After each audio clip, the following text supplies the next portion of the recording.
Hello. ഇനി കുറച്ച് drawing series ആയാലോ? ഇപ്പം അതൊരു ട്രെൻഡാണല്ലോ.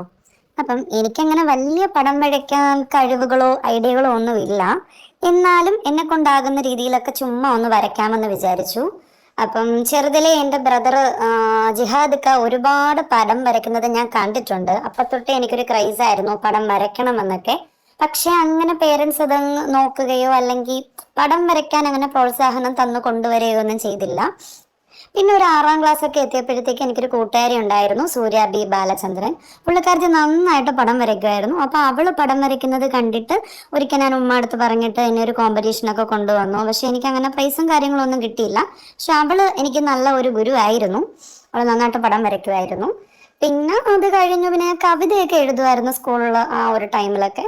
പിന്നെ പാട്ട് പാടുമായിരുന്നു. അങ്ങനെയൊക്കെ. പിന്നെ കലകൾ അങ്ങനെ കൂടുതൽ എന്താ പറയാ പ്രോത്സാഹിപ്പിച്ചു കൊണ്ടുവന്നില്ല ആരും. അതൊക്കെ പോട്ടെ. പിന്നെ എൻ്റെ ഓൺ ബ്രദർ നല്ല അടിപൊളിയായിട്ട് പടം വരയ്ക്കും, സെയ്തലി. അവൻ അടിപൊളിയായിട്ട് പടം വരയ്ക്കുന്ന വെച്ചാൽ നമ്മളെയൊക്കെ അതുപോലെ തന്നെ അവൻ വരയ്ക്കും.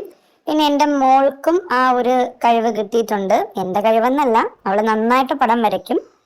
അവൾ വരച്ച പടങ്ങളൊക്കെ ഞാൻ ജസ്റ്റ് ഫോട്ടോസ് എടുത്തിടാം. അപ്പം ഞാൻ വിചാരിച്ചു ചുമ്മാ ഞാനും ഒന്ന് ട്രൈ ചെയ്ത് നോക്കാം, എന്തെങ്കിലുമൊക്കെ ആകുമെങ്കിൽ ആകുന്നേ എന്ന് വിചാരിച്ചു. അപ്പം ഞാനൊരു പെൺകുട്ടിയുടെ പടമാണ് ഇപ്പൊ ഫസ്റ്റിലെ വരച്ചത്. അതാണ് ആദ്യം മൈൻഡിൽ വന്നത്. അത്ര വലിയ ഭംഗിയൊന്നും ആയിട്ടില്ല, പക്ഷെ ചുമ്മാ ഒന്ന് വരച്ചു പോയി. നോക്കട്ടെ, അടുത്ത ദിവസം അടുത്തൊരു പടവുമായിട്ട് കാണാം. അപ്പം അത്രയൊക്കെ ഉള്ളൂ. ടാറ്റാ.